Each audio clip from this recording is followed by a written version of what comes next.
13 years ago from now, Daisaku Chiba, a first-year student in the manga club at Kyoto Seika University, was on a street in Iwakura Tamachi, Sakyo Ward, Kyoto City. The 20-year-old was found collapsed after being stabbed multiple times by an unknown assailant. A passerby found him and called 119. Chiba-san was immediately taken to a hospital in the city, but unfortunately he passed away about an hour later. According to eyewitnesses, the perpetrator used rough language, verbally abused Chiba-san, and in the end, he killed Chiba-san, but his location is unknown and the case is unsolved. Details follow. The Kyoto Iwakura University student murder case occurred on January 15, 2007 at around 7:40 p.m. Chiba-san parted with two friends at the campus bicycle parking lot. She then got on her bicycle and headed to a friend's house. 5 to 10 minutes later, Chiba-san was transported to the hospital. 600 meters southeast of the university in a quiet neighborhood, a man resembling Chiba-san was spotted on a bicycle conversing with another man. Several passers-by witnessed the two men arguing. The man spread his arms wide and shouted abusive words in a very agitated manner. He threatened Chiba-san. A passerby found Chiba-san collapsed in a field near the sidewalk with a suspicious man crouching nearby. The passerby, the first to discover the incident, turned back about 30 seconds later to find the man gone and Chiba-san claiming he had been stabbed by a stranger.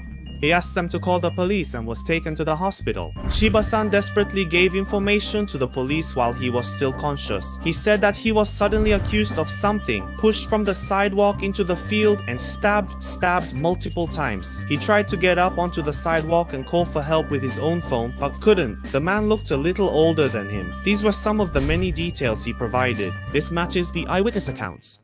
According to eyewitnesses, the suspect had a messy, bob-style haircut parted down the middle and unilaterally started the argument. He appeared to be expressing something similar. The man, who looked about 30, had distinct facial features. He shook his head and upper body, spreading his arms wide on the sidewalk. He was wearing a black jacket, black pants, and something dark-colored. He also had a bicycle which was left at the scene. From the footprints, the shoe size is at least 28 centimeters, suggesting a rather large person. The footprints also indicate that the shoes were outdoor trekking shoes, and it has been determined that they were foreign-made.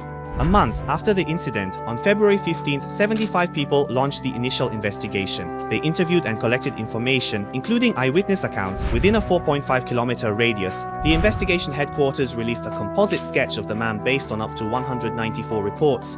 He was around 175 centimeters tall, of average build, in his mid-20s, with notably unfocused eyes.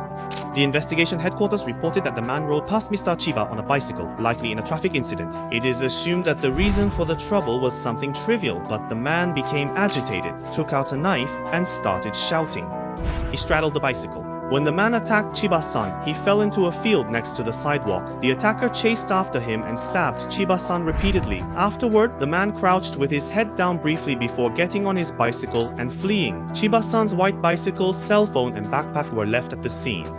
Since there was no sign that cash or belongings were taken, it is said with certainty that this incident developed from a sudden conflict. Chiba-san was pursuing his dream of becoming a future manga artist. 2 years ago, Chiba-san relocated from Sendai to Kyoto to begin his retirement, enrolling in the manga department at Kyoto Seika University. The culprit targeted someone in his situation. They stole Chiba-san's dream, his hope, and his future. Kyoto Seika University teachers and students are working with the Kyoto Prefectural Police to collect information on the case and publish manga updates. Talking about Chiba-kun, at times everyone ends up with the same look in their eyes as Chiba-kun. In his works, Chiba-san's gentle, mild-mannered and kind personality as well as his hopeful appearance are depicted. The saddle of Chiba-san's bicycle left at the scene was so deformed that it suggests he was forcefully pushed about 1.5 meters down into the field. Chiba-san was stabbed dozens of times in the chest, back, thighs and other areas without being able to put up much resistance. It is believed that a small knife-like object was used in the attack. A special investigation reward system is still in place for this case, as they continue to seek information. The Kyoto Prefectural Police continue investigating diligently. The victim's mother, Chiba-san, published a statement. "I'd like to share a part of it. Her feelings toward the perpetrator are about the incident. My feelings remain unchanged. Wake up and understand that your actions are irreversible. Confess and turn yourself in. Can you bring back the priceless life of Daisaku, who lived life to the fullest? Apologize to Daisaku sincerely from the depths of your heart."